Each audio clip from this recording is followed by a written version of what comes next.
فتح تو ان مظلوموں کی ہے جن کے پاس کھونے کے لیے کچھ نہیں تھا، پھر بھی وہ ڈٹے رہ گئے۔ تمہارے پاس تو پیٹروٹ میزائل، بڑے بڑے تمہارے پاس توپ، بہت ساری چیزیں ہو کر بچوں پر، ہاسپٹل پر، نہ جانے کتنی جگہوں پر تم نے بمباریاں کی ہیں۔ مجھے حیرت ہوتی ہے پوری دنیا آج بھی خاموش تماشائی ہے۔ یہ ظلم نہیں ہے تو اور کیا ہے؟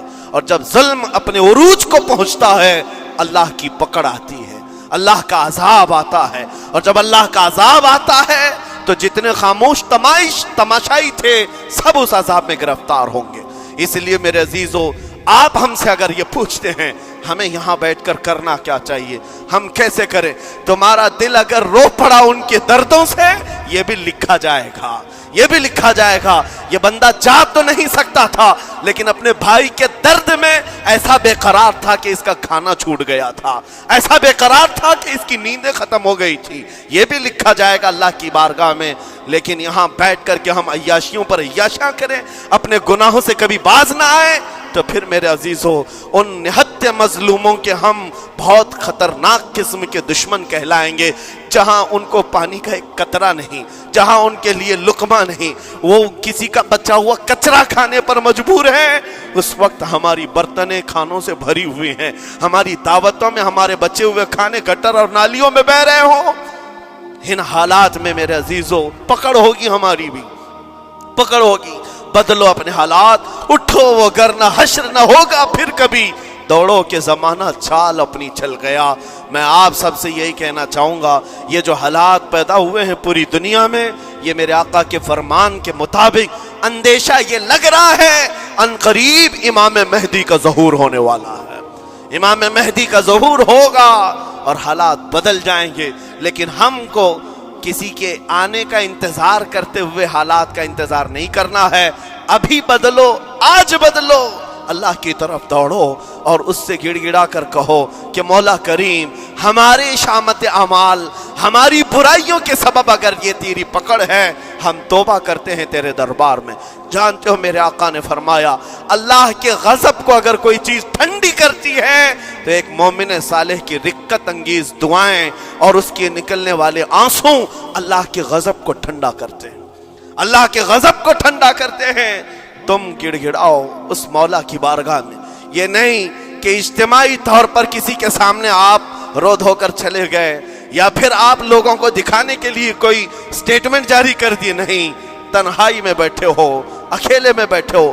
جیسے کہ کل ایک بہت اچھی چیز میں نے دیکھی تھی، ہمارے علماء نے اعلان کیا تھا پوری دنیا مل کر کے جمعرات کا روزہ رکھے، اس لیے کہ روزہ اللہ کو پسند ہے، اور افطار سے پہلے اگر کوئی دعا کرے، اول دعا ہماری ان مظلوموں کے حق میں ہو، ان ظالموں کے خلاف ہو، مظلوموں کی مدد کے لیے ہو، یقیناً اللہ کی مدد آئے گی، اور آئے گی کیونکہ قرآن بار بار کہتا ہے الا ان نصر اللہ قریب، آگاہ ہو جاؤ، بے شک اللہ کی مدد بہت قریب ہے، اللہ کی مدد بہت قریب ہے۔ عزیزان گرامی وقار، میں انہی تمام باتوں سے اپنی گفتگو کو آج سمیٹتا ہوں۔ آج کے ان حالات میں آپ کی ذمہ داری ہے اپنے ایمان پر مضبوطی سے جمے رہو، استقامت۔ بعض لوگوں کو آج یہ لگتا ہوگا کہ وہاں حالات بگڑے ہیں تو یہ مسلمان کیا کریں گے، کیا کریں گے، ہم کیا کرنے والے، ویسے ہی ہم ختم کیے جا چکے ہیں، ٹکڑے کیے جا چکے ہیں، ہم کچھ کرنے، بس تم اپنی زندگیاں بدلو، نشہ سے باز آ جاؤ، اور جتنے خرافات ہمارے محلوں میں آئے اس سے نکالو۔ اللہ کا عذاب آتا ہے، اللہ کی رحمتیں روٹ جاتی ہیں، ایک بار ہم بدل لیے تو مولا کریم اپنی رحمتوں کے سائبان فرما دے گا ہم پر۔ اور بس ہماری تمنا یہی ہے، اللہ کریم کی بارگاہ میں دعا ہے، قدیر و جبار خدا کہنے سننے سے زیادہ ہمیں عمل کی توفیق عطا فرما۔ اے رب کریم احسن الخالقین، ہم سب اپنے گناہوں سے سچی توبہ کرتے ہیں، مولا ہمارے گناہوں کی وجہ سے اگر تیری سخت پکڑ ہے تو مولا تو اپنے غضب کو ٹھنڈا فرما دے، تو اپنے غضب کو ٹھنڈا فرما دے، مولا تو اپنے غضب کو ٹھنڈا فرما دے۔ اے کریم خدا، تیرے حبیب کی امت تڑپ رہی ہے، اور ہر جگہ مولا ظلم و ستم کا نشانہ ان غریب مظلوموں کو بنایا جا رہا ہے جن کے پاس ایک وقت کا کھانا بھی باقی نہیں رہا۔ مولا تو اگر مدد نہیں کرے گا تو کون مدد نازل فرمائے گا؟ اے رحمان ہمارا عقیدہ ہے تو ہی وہ خدا ہے جو ابابیلوں کو بھیج کر ابرہہ کو ہلاک کیا، تو ہی وہ خدا ہے جو بدر میں اپنے نبی کے لیے 5000 فرشتوں کو اتارا، اے مولا تو ہی وہ خدا ہے جو یونس علیہ السلام کو مچھلی کے پیٹ سے زندہ سلامت نکالا، تو ہی وہ خدا ہے جو ابراہیم علیہ السلام کو بھڑکتی ہوئی آگ سے زندہ محفوظ فرمایا۔ اے قدیر و جبار خدا، کل بھی تو حی و قیوم تھا، آج بھی ہے اور ہمیشہ رہے گا۔ ہمارے اس عقیدے کی لاج رکھ لے اور غیب سے مولا تو اپنی مدد نازل فرما، اپنی مدد نازل فرما، امت مصطفیٰ کے لیے خیر فرما، ہم سب کو امن و امان عطا فرما۔ اے رب کریم ان ظالموں کو کیفر کردار تک پہنچا دے، مظلوموں کو مولا امن کی سانس عطا فرما۔ ہماری خوشیاں اگر لکھی ہوئی ہے اے رب قدیر، ہماری خوشیوں میں سے ان کو یہ تقسیم فرما دے، اے اللہ ہماری حصے کی خوشیاں انہیں تقسیم فرما دے۔ اے رب کریم ہمارے امن و سکون کو ان کے درمیان تقسیم فرما دے۔ اے اللہ ان بلکتی ہوئی ماؤں کی آوازیں ہماری نیندیں اڑا چکی ہیں، مولا ان بچوں کے زخمی چہرے مولا بار بار ہماری آنکھوں کو ترساتے ہیں، مولا کب تک یہ تیری آزمائش ہوگی، کب تک یہ امتحان ہوگا؟ اے قدیر و جبار خدا، تجھے تیرے حبیب کی نالین کا واسطہ ان سب کو ظلم و ستم سے آزاد فرما دے۔ اے اللہ ظلم و ستم سے آزاد فرما، امن و امان عطا فرما، خیر و سلامتی عطا فرما، ہمارے اس ملک عزیز ہندوستان کو امن و امان کا گہوارہ بنا دے۔ اے اللہ ہم سب کو محبت و آشتی کا پیغام اور الفت و محبت کے ساتھ جینے کی توفیق عطا فرما۔ مولا ہماری دعاؤں کو حضور کے صدقے قبول فرما۔ وصلی اللہ تعالی علی خیر خلقہ محمد وآلہ واصحابہ اجمعین، وآخر دعوانا الحمد للہ۔